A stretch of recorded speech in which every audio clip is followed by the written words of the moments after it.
My correct loving and wonderful people, you guys are warmly welcome back to this channel.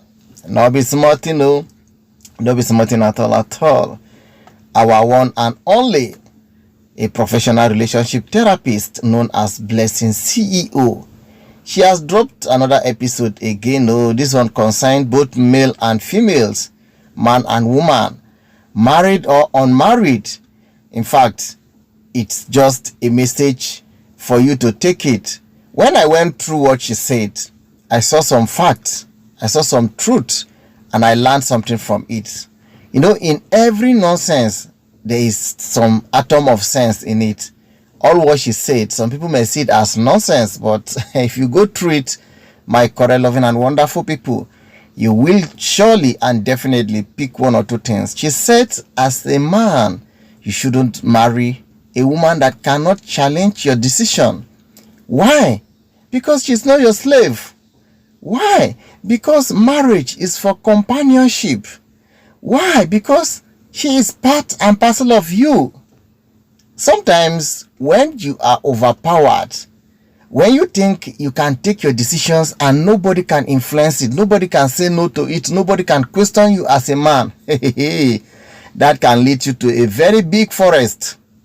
Yes, I believe 100% with what she said, but not with bad women. I believe it. You need to listen to your wife sometimes, or most at times. She need to argue your decisions that no, this one, it might not go down well. Why don't we do it this way? You guys are two, for God's sake. It shouldn't be one person and whatsoever you said, it becomes final. Some homes, some marriages are like that. And Blessing also said, even as a lady, if you know you cannot challenge the authority, the decision of your husband, don't go into it. By you asking questions, why is this thing like this? This one shouldn't be done this way, does not mean that you don't have respect for your husband. Not at all. Two guys need to listen to each other. You need to bring it to the table, discuss it, listen to advantages and disadvantages from both sides. That's, I'm talking about both lady and men. Two sides has to listen to the advantages and disadvantages from what they have to offer so far, from what they have to contribute to that particular decision. Then they implement it. I think Blessing CEO is right with this. She said it all and all, even though sometimes she misfire. Sometimes when I listen to what she have said, I say, what is it all about? Somebody that is not married, or somebody that is no longer married. Sometimes we say you lead by an example. If you're talking about relationship, you should be practicing it. Let people see that, yes, you're practicing what you're talking about. But when you talk and you cannot practice it, it becomes somehow, people will find it very difficult to believe what you're saying. But even when you're not married, experience sometimes from the books you have read, from other things that you have, maybe the study you have gone through, because we have some single people who are very, very intelligent and super doing well in where they are working. They are not married. That is because of the knowledge they acquired where they attended, or whichever program they attended. So it's the same thing as a relationship therapist, just as Blessing CEO is. If you have attended some programs to know how marriage works, to know how relationship works, to know what should come from a lady and what should come from a man, you should be able to put people through. My correct loving and wonderful people, I think at this point, let us listen to the horse's mouth. Let's hear from Blessing CEO what she said about married men and married women. And even those that are getting ready to marry, I think is also applicable to you. And those who are searching, all, in as much as it concerns men and women, you are part and parcel of it. Listen to her. Never marry a woman that cannot challenge your decisions, because she is your partner. She is not your slave.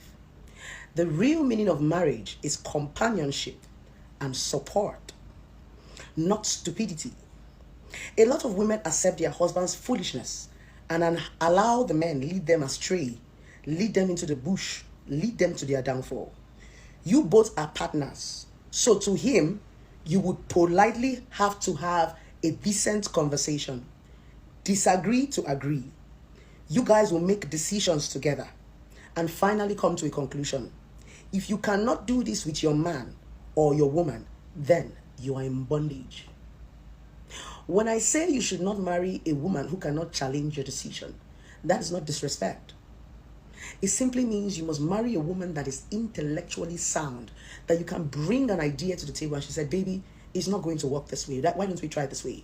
You try to convince her and say, no, baby, I think it's going to work this way. That is what marriage is about. It's teamwork. If you marry a woman that you always have to make the decision and stand by it, that you're married to a slave.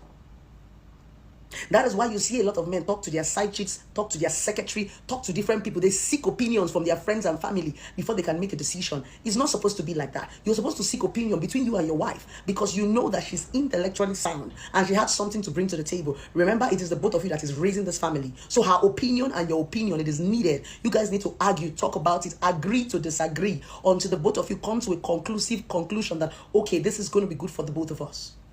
If you cannot challenge your man's decision, then marriage is one-sided. You're just a slave. The moment you begin to grow up as a child, you start to ask some questions that you weren't asking when you were a child. When your parents ask you to sit down here and you get to 18, 19, 20, when you are becoming independent, you say, Mommy, why do you want me to sit here? Your mom has to give you a candid reason. I want you to sit here because here is safe. Outside, if something is happening, fire is burning, something is happening, then you sit down there understanding that there's a good reason why your mom asks you to sit there because you're safe. That is what marriage is supposed to be about. But when you are a little child, 2, 3, 4 years, you can't ask your parents that question because you're a child. You just have the mindset that your parents are supposed to protect you.